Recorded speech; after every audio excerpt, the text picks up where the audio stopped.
Hello friends, welcome everyone in this video. Today's class is going to be very interesting. এই অর্থে interesting যে অঙ্কটি একটু জটিল এবং অঙ্কটি প্রথমে দেখে নিন কি বলা হয়েছে না। অঙ্কটিতে বলা হয়েছে যে একটি বৃত্তের পরিলিখিত ও অন্তর্লিখিত বর্গক্ষেত্র দ্বয়ের ক্ষেত্রফলের অনুপাত কত। অর্থাৎ একটা বৃত্ত রয়েছে, সেই বৃত্তটির একটি পরিলিখিত বর্গক্ষেত্র এবং একটি অন্তর্লিখিত বর্গক্ষেত্র রয়েছে।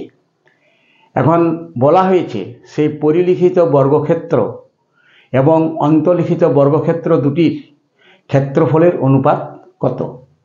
তো আমি শুরু করছি ছবি দিয়ে, তাহলে বুঝতে আরও সুবিধা হবে। তো এটি হলো একটি বৃত্ত এবং এই বৃত্তটির একটি পরিলিখিত বর্গক্ষেত্র রয়েছে এবং একটি অন্তর্লিখিত। তো প্রথমে আমরা জেনে নিব যে বৃত্তের পরিলিখিত বর্গক্ষেত্র কাকে বলে।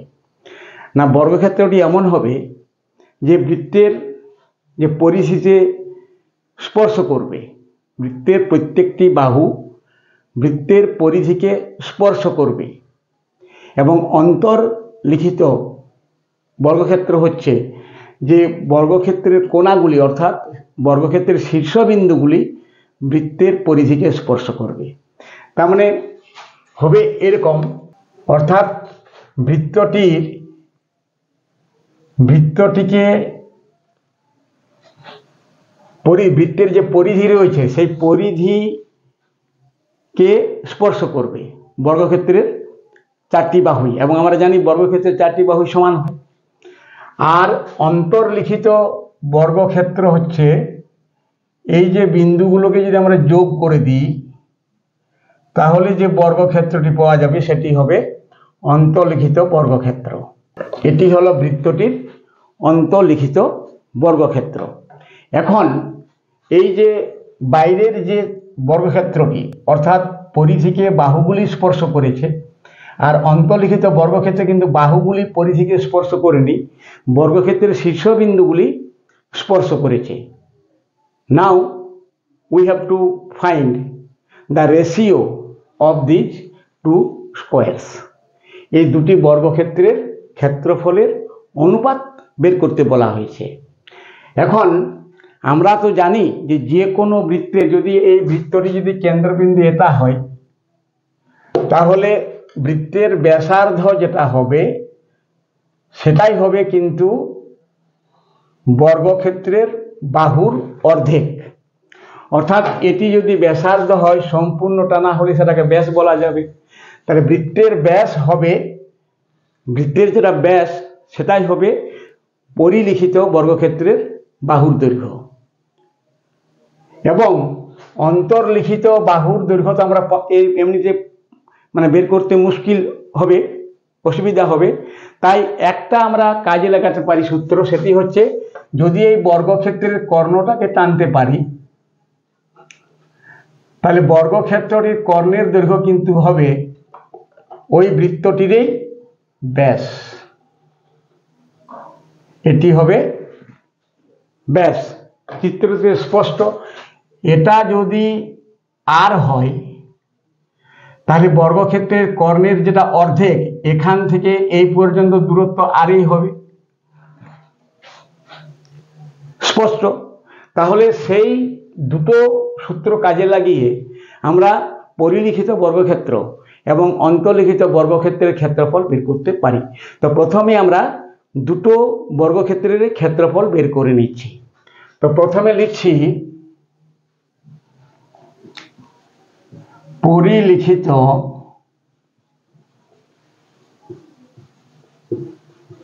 বর্গক্ষেত্রের ক্ষেত্রফল। তো পরিলিখিত বর্গক্ষেত্রের ক্ষেত্রফলটা কত হবে না, বর্গক্ষেত্রের বাহু তো হবে, এটা যদি আর হয় তাহলে এখান থেকে এটা আর এবং এটাও আর। তাহলে বর্গক্ষেত্রটির বাহু হবে কত, আমরা প্রথমে বাহু বের করে নিচ্ছি। তারপরে আমরা ক্ষেত্রফলটা বের করে নেব। তো বাহুর দৈর্ঘ্য হবে আর যোগ আর সমান 2r। এটা হবে বর্গক্ষেত্রের বাহু। এবং বর্গক্ষেত্রের বাহু যদি আমরা জানতে পেরে গেছি, তাহলে বর্গক্ষেত্রের ক্ষেত্রফল হবে 2r এর হোল স্কোয়ার, কারণ বাহুর বর্গ সমান বর্গক্ষেত্রের ক্ষেত্রফল। অতএব পরিলিখিত বর্গক্ষেত্রের ক্ষেত্রফলটা হবে 2r এর হোল স্কোয়ার সমান 4r স্কোয়ার। এটা আমরা বের করে নিলাম। এখন অন্তর্লিখিত বর্গক্ষেত্রের ক্ষেত্রফল বের করে নেব। এখন অন্তর্লিখিত বর্গক্ষেত্রের ক্ষেত্রফল বের করার আগে আমাদের জানতে হবে এই অন্তর্লিখিত বর্গক্ষেত্রের বাহুর দৈর্ঘ্য কত। তো বাহুর দৈর্ঘ্য আমরা কি করে পেতে পারি না, এই যে এখানে বর্গক্ষেত্রটির কর্ণের দৈর্ঘ্য আর যোগ আর, তাই সেটা আমরা লিখে নিচ্ছি যে অন্তর্লিখিত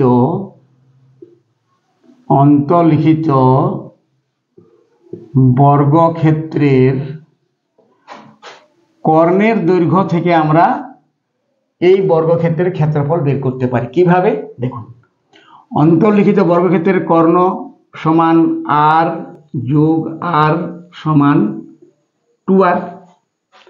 আর আমরা জানি যে বর্গক্ষেত্রের কর্ণের যে সূত্র রয়েছে বাহু √2। তাহলে আমরা বলতে পারি যে এই বর্গক্ষেত্রের বাহু √2 সমান 2r। বাহু √2 সমান 2r। অন্তর্লিখিত বর্গক্ষেত্রের কর্ণ সমান 2r, আর কর্ণের সূত্র হচ্ছে বাহু √2। তাহলে বাহু সমান কত হবে না, বাহু সমান হবে 2r/√2। তো বাহুর মান যদি আমরা পেয়ে যাই 2r/√2, তাহলে বর্গক্ষেত্রটির ক্ষেত্রফল সমান তো বাহুর স্কোয়ার। তাহলে ক্ষেত্রফল কত হবে, ক্ষেত্রফল হবে বাহুর স্কোয়ার সমান হবে 2r/√2 এর স্কোয়ার।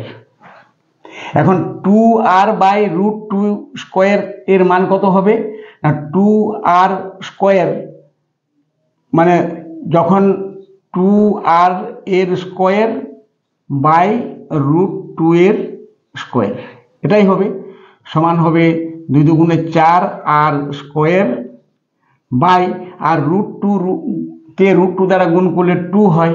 তাহলে হয়ে গেল কত, কাটাকাটি করলে হয় 2 1 কে 2, 2 দুগুণে 4 সমান হবে 2r স্কোয়ার। তো এইভাবে আমরা অন্তর্লিখিত বর্গক্ষেত্রটির ক্ষেত্রফল পেয়ে গেলাম 2r স্কোয়ার। আর পরিলিখিত বর্গক্ষেত্রের ক্ষেত্রফল আগে বের করে নিয়েছিলাম 4r স্কোয়ার। তাহলে অনুপাতটা কত হবে, তাহলে ওই দুটি